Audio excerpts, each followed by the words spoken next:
जब शिवाजी आगरा पहुंचे तो वहां उनका उचित सेवा सत्कार नहीं किया गया। औरंगजेब की ओर से शिवाजी का स्वागत राजधानी के बाहर नहीं हुआ।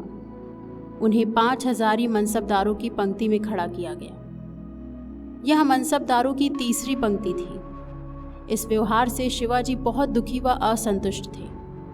जब शिवाजी को मालूम हुआ कि राजा जसवंत सिंह उनके सामने खड़ा है तो उन्होंने कहा, वह जसवंत सिंह जिसकी पीठ मेरे सिपाहियों ने देखी थी, मुझे उसी के पीछे खड़ा होना पड़ रहा है। इसका क्या अभिप्राय है?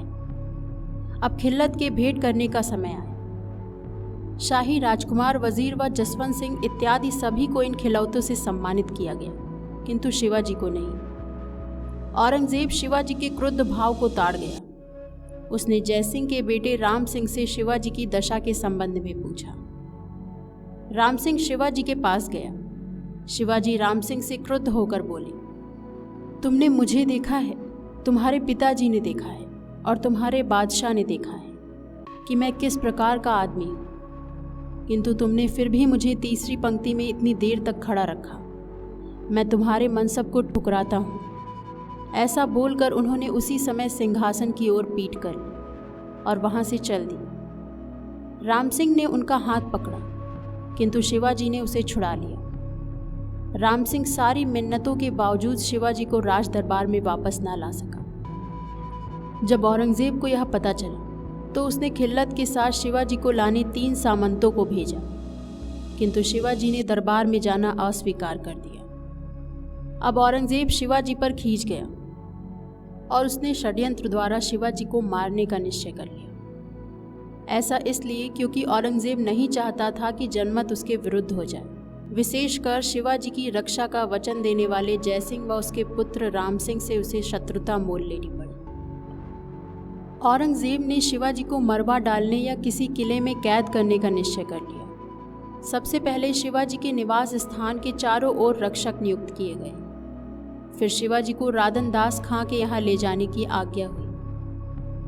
राधन दास खां अपनी निर्दयता के लिए कुख्यात था और आगरा किले के शाही कैदियों का अधिकारी था। राम सिंह ने औरंगजेब के इस निर्णय का विरोध किया और शिवाजी के आचरण की तब तक की लिखित जिम्मेदारी ली जब तक वह आगरा में रखे जाएं। इस पर शिवाजी को जयपुर भवन में रखा गया। वास्तव में औरंगजेब इस निर्णय से संतुष्ट ना था, अतः उसने शिवाजी को अफगानिस्तान के यूसुफ अजई और अफरीदी कबीलों से लड़ने के लिए राधन दास खां के साथ जाने की आज्ञा दी। असल में औरंगजेब चाहता था कि शिवाजी को मार्ग में मरवा दिया जाए और घोषणा कर दी जाए कि मृत्यु दुर्घटनावश हुई है। औरंगजेब जयसिंह के उत्तर की प्रतीक्षा में था, जिसके द्वारा वह शिवाजी को दिए गए वचन के विषय में जानना चाहता था। इस प्रतीक्षा के कारण यह षड्यंत्र कार्य रूप में परिणत न हो सका। औरंगजेब ने शिवाजी को अफगानिस्तान भेजने का निर्णय रद्द कर दिया। अब औरंगजेब ने शिवाजी के निवास स्थान के बाहर कड़े सुरक्षा के इंतजाम कर दिए। इसी बीच शिवाजी ने कैद से भाग निकलने के लिए एक योजना बनाई। उन्होंने राम सिंह से अपनी जमानत वापस ले लेने के लिए कह दिया। इसके बाद उन्होंने अपनी सारी सेना को दक्षिण भेज दिया। शिवाजी ने रोगी होने का बहाना किया और वह ब्राह्मणों व साधु संतों को मिठाई की टोकरियां अपने निवास स्थान से बाहर भिजवाने लगे। इन्हीं 2 टोकरियों में छिपकर शिवाजी व उनके पुत्र संभाजी किले से बाहर निकल गए। शिवाजी का एक सौतेला भाई हिरोजी फर्जंद था, जो आकृति में शिवाजी से मिलता जुलता था। उसे शिवाजी का सोने का कड़ा पहनाकर और बाह फैलाकर शिवाजी के बिस्तर पर लिटा दिया गया। टोकरियां आगरे से बाहर सुनसान स्थान में पहुंची, जहां से शिवाजी व उनके बेटे नगर से 6 मील दूर के एक गांव में पहुंचे। वहां पर नीरोजी राव जी घोड़ों सहित उपस्थित थे। औरंगजेब को जब शिवाजी के भागने की सूचना मिली तो उसका खून खौल उठा। उसने जयसिंह के बेटे राम सिंह का दरबार में आना निश्चित कर उसे नौकरी से निकाल दिया। दक्षिण में जयसिंह को यह सब जानकर बड़ा दुख हुआ। उसने औरंगजेब को लिखा कि वह शिवाजी को भेंट के लिए राजी कर उसे मरवा डालेगा, पर औरंगजेब ने उसे दक्षिण से हटाकर उसका कार्यभार युवराज मुअज्जम को सौंप दिया। बंदी जीवन व कठिन यात्रा के बाद शिवाजी का स्वास्थ्य बहुत गिर गया। वह लौटने पर 2 बार बीमार पड़े अतः वे लंबा विश्राम लेने के लिए विवश हो गए। इन्हीं कारणों के चलते वे लगभग 3 वर्षों तक चुपचाप रहे और युवराज मुअज्जम से संधि कर ली। औरंगजेब ने भी युवराज मुअज्जम द्वारा संधि के लिए की गई सिफारिशों को मान ली। शिवाजी ने 1667 से 1669 ईस्वी के 3 वर्ष राज्य को सुदृढ़ एवं सुव्यवस्थित करने में लगाए। औरंगजेब ने दोबारा शिवाजी को जाल में फंसाने की योजना बनाई। उसने निश्चय किया कि अगर वह योजना में असफल हुआ तो वह शिवाजी के बेटे संभाजी को गिरफ्तार कैदी बनाकर रखेगा। शिवाजी ने भी समय की करवट को भांपकर मुगल प्रदेशों पर फिर से चढ़ाई शुरू कर दी। उन्होंने पुरंदर संधि द्वारा सौंपे गए अनेक किले फिर जीत लिए। इन किलों में सबसे महत्वपूर्ण कोंडाना था। कोंडाना के किले पर विजय का जिम्मा तानाजी मालुसरे ने उठाया। उस समय तानाजी के पुत्र रायबा के विवाह की तैयारियां हो रही थी। तानाजी शिवाजी को आमंत्रित करने पहुंचे। वहां उन्हें पता चला कि शिवाजी कोंडाना पर चढ़ाई करने वाले हैं। तब तानाजी ने शिवाजी से कहा कि कोंडाना पर आक्रमण का जिम्मा आप मुझे सौंपें। अपने पुत्र के विवाह जैसे महत्वपूर्ण कार्य को टालते हुए उन्होंने कोंडाना पर चढ़ाई कर दी और अपने पराक्रम की बदौलत जल्द ही तानाजी ने कोंडाना का किला आज़ाद करा लिया। किंतु इस युद्ध में तानाजी के प्राण बलिदान हो गए। छत्रपति शिवाजी ने जब यह समाचार सुना तो वे दुखी मन से बोल पड़े, गढ़ तो जीत लिया लेकिन मेरा सिंह नहीं रहा। शिवाजी ने फरवरी 1670 ईस्वी में तानाजी के सम्मान में इस दुर्ग का नाम सिंहगढ़ रखा था। शिवाजी ने अपनी टुकड़ियों को मुगल प्रदेश के अनेक भागों पर आक्रमण करने के लिए भेजा। 13 अक्टूबर 1670 ईस्वी को शिवाजी ने फिर सूरत के बंदरगाह पर धावा बोला और इस बार लगभग 66 लाख रुपये का माल उनके हाथ लगा। इसके बाद शिवाजी ने बरार, बगलाना व खानदेश पर भी विजय प्राप्त की। अब शिवाजी मुगलों के जिस प्रदेश से भी गुजरे, उन्होंने वहीं से चौथ वसूल करना आरंभ किया।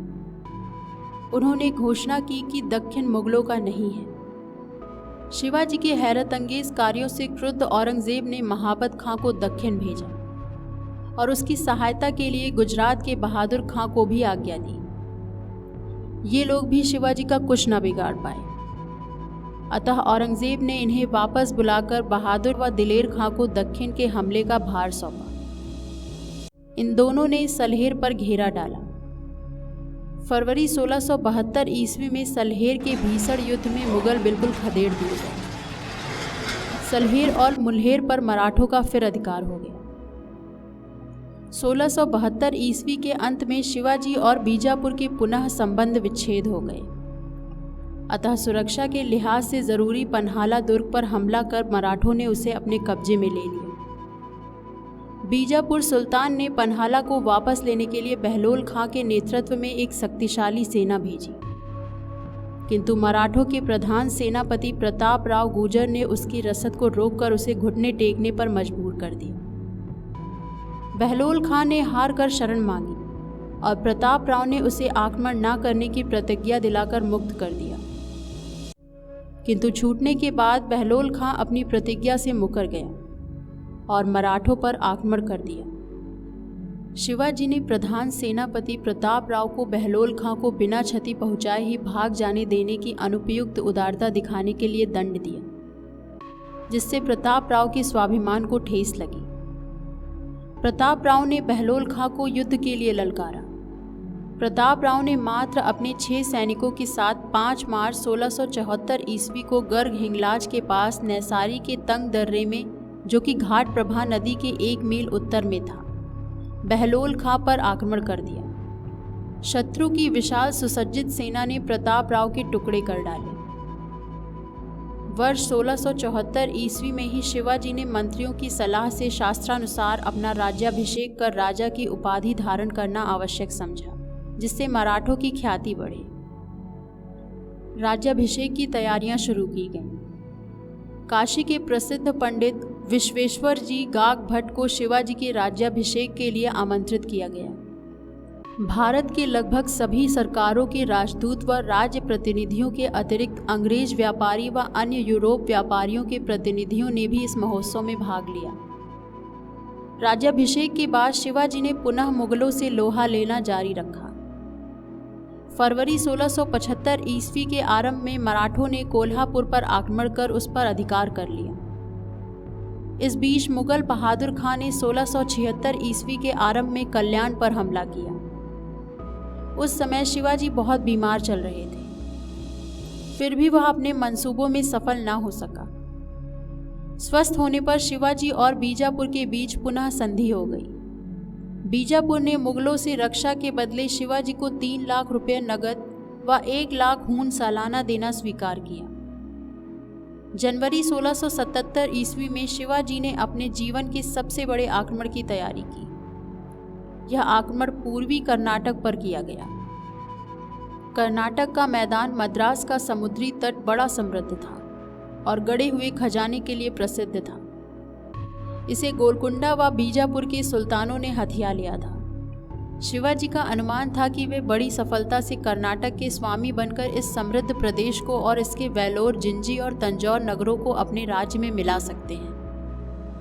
शिवाजी का सौतेला भाई व्यंकोजी बीजापुर का एक असामी था, किंतु मार्च 1675 में वह तंजौर का स्वामी बन बैठा था।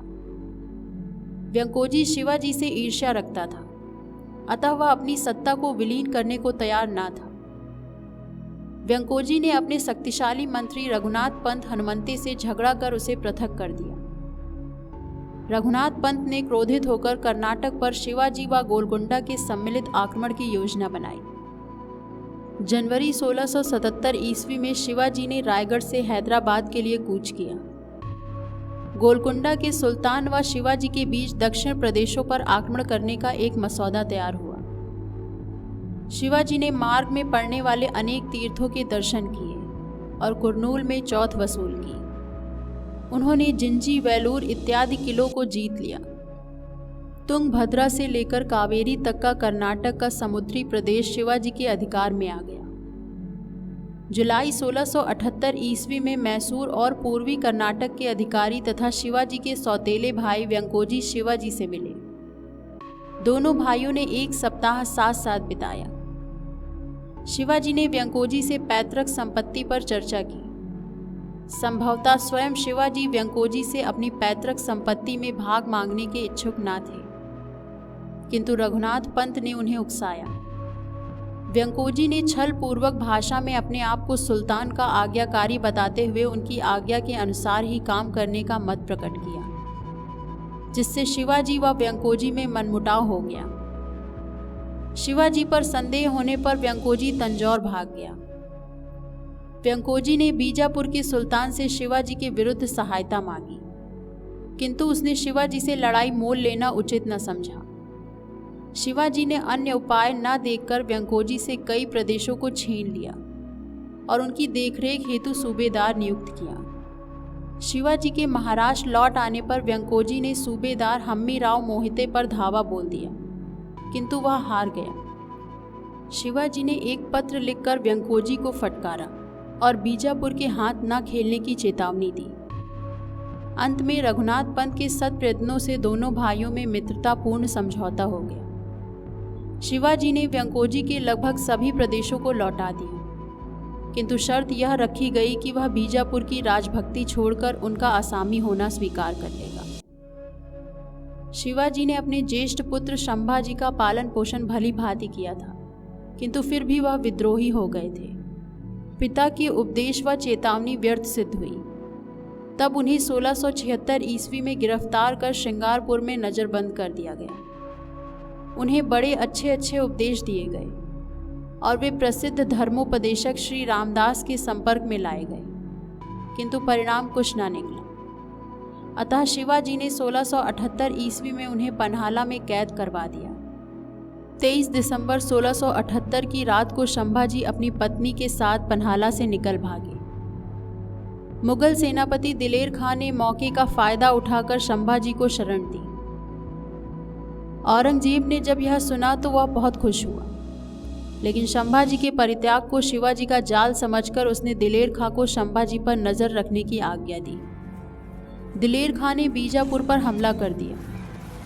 बीजापुर के संरक्षक सिद्दी मसूद ने शिवाजी से सहायता मांगी, अतः शिवाजी ने बीजापुर का घेरा डालने वाले मुगलों पर आक्रमण कर दिया। विवश होकर दिलेर खां ने 24 नवंबर को घेरा उठा लिया और पन्हाला दुर्ग पर आक्रमण करने के लिए चल पड़ा। दिलेर खां ने मार्ग में और विशेषकर तिकोटा पर भयंकर अत्याचार किए और हिंदुओं को बहुत सताया। इससे तंग आकर जनता ने संभाजी से रक्षा की प्रार्थना की। संभाजी ने दिलेर खां से इस आतंक को रोकने को कहा, तो उसने संभाजी से कहा, मैं खुद मुख्तार हूं, तुम्हें मुझे सदाचार की सीख सिखाने की कोई जरूरत नहीं। संभाजी असहाय थे और औरंगजेब ने दिलेर खां को संभाजी को गिरफ्तार कर दिल्ली भेजने की हिदायत दे रखी थी, इसलिए अब उनके प्राण संकट में पड़ गए थे। अतः संभाजी, उनकी पत्नी और उनके 10 साथी भेष बदलकर 30 नवंबर 1679 की रात को दिलेर खां के शिविर से भाग निकले और बीजापुर में मसूद खां की शरण ली। दिलेर खां ने मसूद खां को बहुत बड़ी घूस का लालच देकर संभाजी को सौंपने की मांग की, अतः संभाजी को बीजापुर छोड़कर पन्हाला भागना पड़ा। शिवाजी 1 वर्ष के बाद पुत्र की वापसी पर बहुत प्रसन्न हुए और पन्हाला में आकर 1 महीने तक उनके पास रहे। शिवाजी ने फिर अपने पुत्र को कर्तव्य पालन और उत्तरदायित्वों का ध्यान दिलाने का पूरा प्रयत्न किया। शिवाजी का दूसरा पुत्र राजा राम केवल अभी 10 वर्ष का बच्चा ही था। उनकी पटरानी संभाजी को अधिकार से वंचित कर अपने पुत्र राजा राम को उत्तराधिकारी बनाना चाहती थी। मोरोपंत पिंगले और अन्नाजी दत्तो दोनों मराठा मंत्री भी आपस में झगड़ रहे थे। इन परिस्थितियों में शिवाजी को मराठा राज्य के भविष्य के संबंध में घोर निराशा हुई। उन्होंने गुरु रामदास से इस विषय में सलाह ली, किंतु कोई हल न निकला। फिर उन्होंने 14 फरवरी 1680 ईस्वी को रायगढ़ जाकर राजा राम का यज्ञोपवीत व विवाह किया। वे 2 अप्रैल को बीमार पड़े। महारथी सदा के लिए इस नश्वर संसार को छोड़कर विदा हो गया। शिवाजी की मृत्यु के पश्चात संभाजी की सौतेली मां ने अपने 10 साल के पुत्र राजा राम को 21 अप्रैल 1680 को मराठा साम्राज्य की गद्दी पर बैठाया। जब संभाजी को ये सूचना मिली तो उन्होंने 27 अप्रैल को पन्हाला पर अधिकार कर लिया और फिर 18 जून को रायगढ़ को भी अपने कब्जे में ले लिया। फिर 20 जुलाई 1680 को वे मराठा साम्राज्य की गद्दी पर बैठे। अपने खिलाफ किए गए षड्यंत्रों के बावजूद संभाजी ने राजा राम व अपनी सौतेली मां को कोई हानि नहीं पहुंचाई।